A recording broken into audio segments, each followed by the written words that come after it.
What's good, y'all? It's your boy HB, Father Route, Drive Top.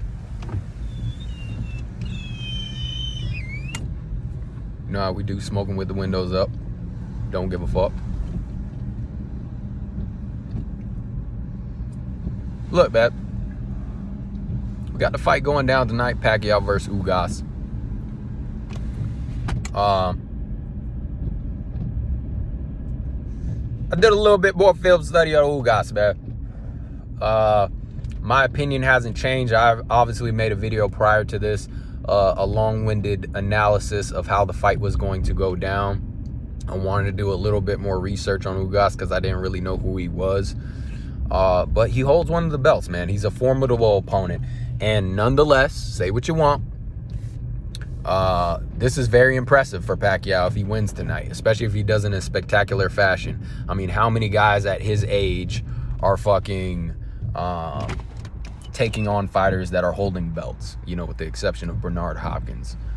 My opinion hasn't changed, all biases aside. I know I train at Wild Card, but I believe Pacquiao is going to win this fight. I'm not concise. I'm not convinced on how he's going to win it, right? But I think he can win it in any of three ways, right? All the possible ways you can win a boxing match. On the scorecards, TKO or knockout. I believe all that is available to Pacquiao in this fight. I tend to think it's going to go to the scorecards, and I think he could get a knockdown or two. And I do think it's a possibility he can get a knockout in this fight. And here's why. Once again, Ugas has to set his feet before he punches. He has to set his feet before he punches, and that's going to be a huge issue when you're facing a guy like Pacquiao. And another issue he has is he likes to wait. He likes to wait and counter, and that, to me, is not the way to go when you're facing a guy of the caliber of Pacquiao's status. You can't sit back and fucking wait. I mean, look, there's ways to do that, but doing it in a way that's active, right? So if I'm going to wait to counter my opponent, I need to move around. I need to feint. I need to be active with my jab. I just can't fucking sit there in front of my opponent and wait for him to come in and then counter him. I mean, you can do that, but you have to have ways of giving your opponent different looks, keeping him busy, keeping him honest. And Ugas, to me, doesn't do enough of that. He does have good power, okay? And I love that he goes down to the body, he throws combinations to the body. He's pretty consistent with it. And his jab has improved fight after fight. He has improved as a fighter in general, fight after fight. He looked a lot better in that Sean Porter fight. He looked a lot better in that fight compared to some of his prior fights. But he doesn't move very well, man. He's like a very, very poor man's version of Errol Spence in an orthodox stance. His jab, it can be good at times, but I don't think it's going to be... It's not an Errol Spence jab to where it's like or a Triple G jab to where it's stiff and hard and it's in your fucking face and you know, you can't get around it. And on top of that, Manny Pacquiao is a southpaw, so it's going to be hard to fucking line that jab up. The reason why I thought Spence had a good chance at beating Pacquiao, because he's a southpaw as well. The jab's going to be there for him. His jab is very good. It's a stiff fucking jab that you can't get out of your face. And Spence loves to go down to the body and break you down. So that's it. And even then, I think that Spence, he didn't have the best footwork to deal with Pacquiao. And now we're looking at Ugas, who's significantly a lesser version of Spence in an orthodox stance. And like, another huge issue for Ugas in this fight is when he does try to move his feet and punch at the same time, he tends to swing and miss big. He swings and he misses big, and he gets off balance, which is gonna make him prone to getting knocked down, you know, flash knockdowns, or even getting knocked the fuck out. Because when you swing and miss like that, and then you got Pacquiao turning the fucking corner on you, and then, you know, he's walking you into punches, you're gonna get fucked up. So I don't think Ugas is going to win this fight, man. I don't see how he wins this fight. But I will say this. My only concern for Pacquiao in this fight, I would say two things. One of them is a big concern. Not a big concern, but one of them is more of a concern than the other thing. And one is, does Pacquiao age overnight? I don't think he does, man. I don't think he does. He looks sharp. Seeing him on the bag and seeing him sparring, he still looks sharp. I don't think that's going to be too much of an issue. But you never know. When you get in that ring, it just sometimes it hits you differently than it does in sparring, and your body just betrays you. And two, this is my biggest concern. Is he coming down from a high? Is Pacquiao coming down from a high? He was excited. I think he wanted Spence very badly. He wanted to solidify his legacy, his legendary status by beating a pound-for-pound contender right now. And now he's going to Ugas, who's not a pound-for-pound best fighter in our era. So does he kind of lose a little bit of motivation? Does he kind of, like, fuck, man, I'm going to be all right in this fight. It's just Ugas. Does he kind of take it for granted? I'm going to say no. I don't think that's going to be an issue. And I don't think it will be an issue because I think this will be possibly Pacquiao's last fight or one of his last fights. So I think he's going to want to put on a good performance and a good show. And nonetheless, even though Ugas is not Spence, he's not a pound-for-pound contender or in that fucking conversation, he's still a title holder. He's still a formidable opponent. And if he beats this guy, it's going to be impressive because of his age. And, but I remember the Jeff Horn fight with Pacquiao, and Pacquiao looked like he kind of took that fight for granted. Now, that being said, Jeff Horn is a very awkward opponent, man. He's a very awkward opponent. His timing is off. It's weird. And he has a lot of heart and guts and determination. So it's not easy to deal with a dude like that. Those are some of the hardest guys to deal with. Not in terms of beating them, but getting their timing and rhythm down. And they're just so sloppy, right? Almost like Sean Porter as well. Sean Porter is... Although he's a lot better in terms of his movement than Jeff Horn, Sean Porter's kind of this awkward, very physical, scrappy guy.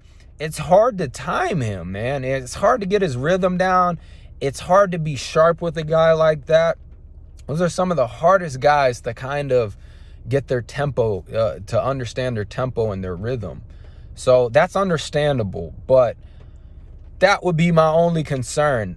Now, I say for Ugas, what Ugas needs to do in this fucking fight, man, if he wants to fucking win this fight, if he wants to stand any sort of chance, his best game plan is this. He's going to have to take a page out of Juan Manuel Marquez's strategy against Pacquiao. But here's the problem with this. Marquez, it took multiple fucking rematches, if I'm not mistaken, 4 fucking fights to get that perfectly timed shot on Pacquiao that flatlined him.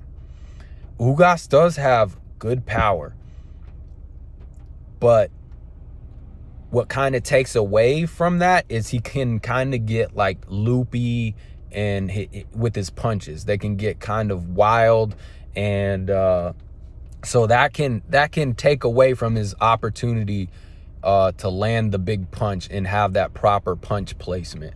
He tends to get very wild with his punches, kind of like Deontay Wilder in a sense. That can work for you at times, but it can work when you're facing a guy like Pacquiao. It's probably going to work more so against you. Your punch placement has to be on point.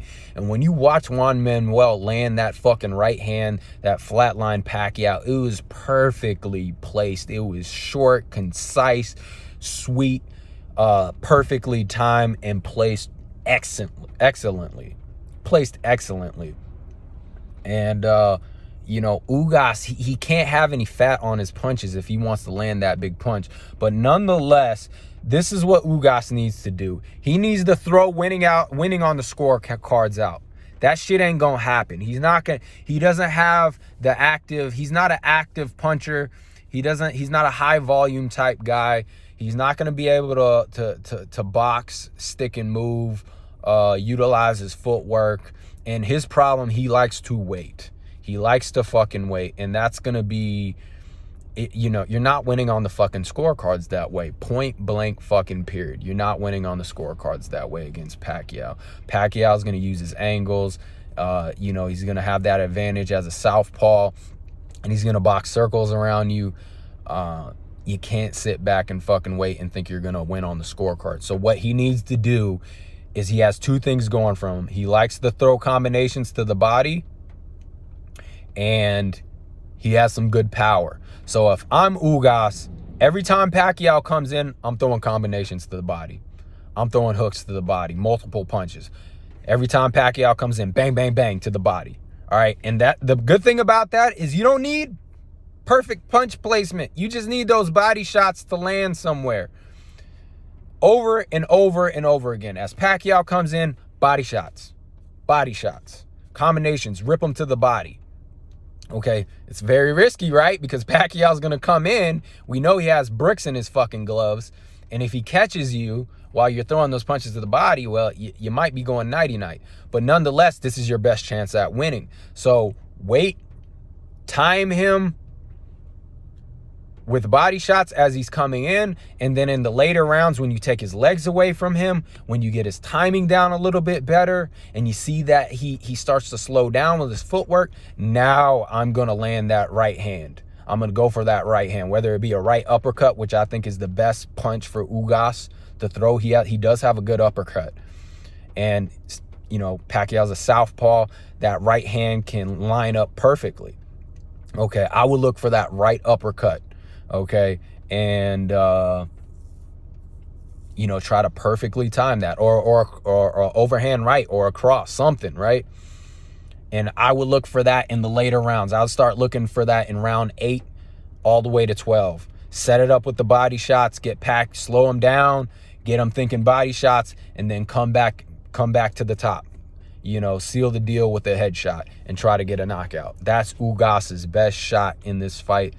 I don't think he's going to be able to do it. Ideally, if that's the way he was going to approach it, you got to do a little bit more. It's okay to wait. Okay, you know what I'm saying? It's okay to wait and counter, but you have to do it in an active manner. You have to throw feints.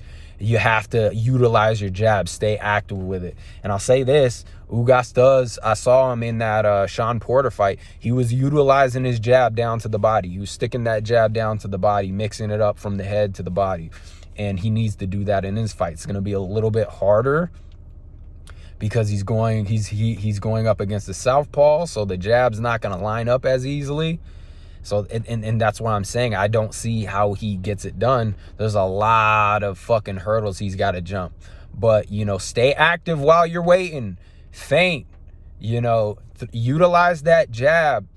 Counter to the body consistently, and then wait for that perfect moment. Pacquiao comes running in, and then bang, hit him with a right uppercut to the head, or maybe an overhand right like Marquez did.